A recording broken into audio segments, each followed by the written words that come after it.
Hello, everyone, and welcome to the worksheet walkthrough for 4E. This is the last worksheet in this whole chapter that has anything new on it. So 4E is after that, and that's after this, and that's just the review. So it'll just be stuff we already did on the previous worksheet. So 4E is talking about product to sum and sum to product. So basically, if you have like a sine and a cosine and they're multiplying, you just take the things and plug them into a formula and see what you get. Pretty straightforward. And then sum to product is if you have like a sine and a cosine, they're either being added or subtracted. You can do that. So you just plug them into a formula. Okay, so it's pretty straightforward.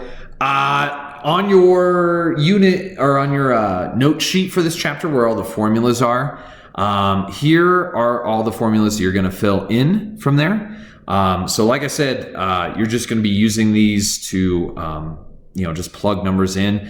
A lot of times you're not going to be able to simplify much beyond just plugging the numbers in, but with some of them you'll be able to look on a unit circle and figure out some actual values and reduce it completely. So I'm going to go over a couple of these.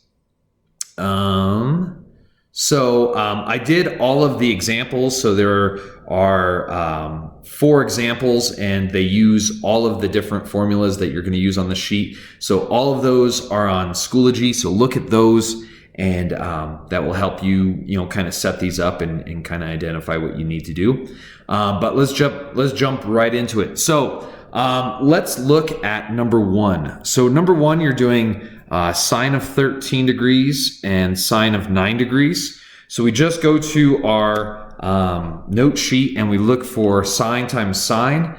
Well, that is the second one down here. And so what I'm going to do is I'm going to plug in the 13 and the 9 in for there. And I used red and blue to help, help you see those. So we got cosine of 4 minus cosine of 22. Now, this is as far as you can go because we can't really get cosine of 4. That's not on the unit circle. And cosine of 22 isn't either. So for these, this is exactly where I want you to stop. You don't have to go anything beyond this. Okay.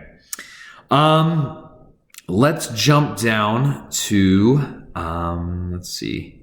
Let's look at number 8. And for this one, it says, find the exact value of the product and don't use a calculator. So you don't really need to use a calculator on this at all because after we do it, our answer, or the things we're trying to find the trig functions for, so for this case, it's going to be sines. They're going to be on the unit circle. So these are going to be things that we can actually look up.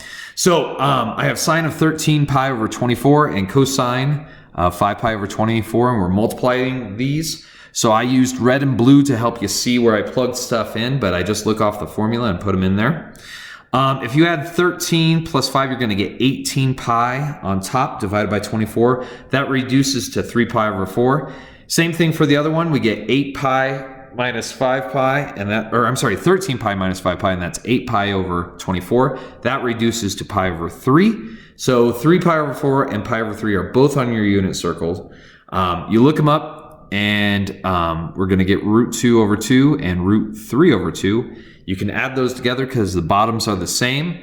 And then we multiply that half times our result there. And so you end up getting root 2 plus root 3 over root 4. And that's the final answer on that. So like I said, we can go a couple steps beyond what we were doing previous because we can look up some of these values on the unit circle. So pretty straightforward. Okay.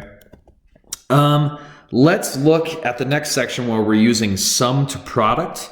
So for sum to product, let me do kind of a tricky one. Let me do number 13. So 13, instead of just being a nice radian or a nice degree, for these ones, they give you a binomial. So it's going to be 5x minus 3 and 3y plus 9. It's really no different.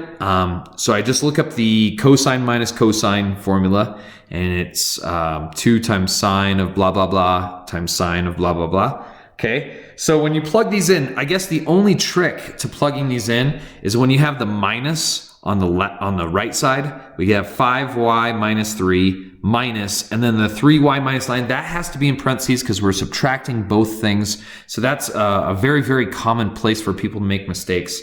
So on the top of that one, we're going to get 5y minus 3y, which should be 2y.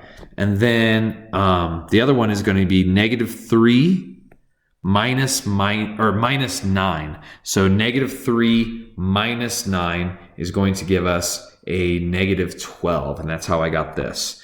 So on the other one, you just get 4y plus 3. We can't really do much with that, so we just leave it like that, and that is our final answer, okay? All right, skipping down, the very last problems, there's 15 and 16 here. I'm gonna do the harder one. I'm gonna do the one with fractions, so I'm gonna do number 16. So for 16, it's sum to product, or wait, is it?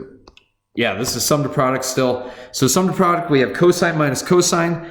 Plug these into the formula correctly and you do your fractions correctly. You're gonna get pi divided by 2 for the first one and negative 2 pi divided by 3 for the second one. We can look those up on the unit circle, so we're gonna get 1 and negative square root of 3 over 2. The negative 2 is still out front, so we multiply all that, and negative negative is gonna be a positive, so we end up getting a root 3 for our final answer, okay? So that is it for worksheet 4E, kind of quick and relatively painless, I think. So go through the rest of these, make sure you're getting the correct answers. If I made a mistake on the answer key, please let me know, because I do about 20 worksheets every Monday, and I don't know, you know, it's easy to make mistakes when you're doing so many all at once. So let me know. If you have any questions, feel free to email me. I will see you guys in class whenever that happens to be, but I will talk to you later. Have a great day and stay safe.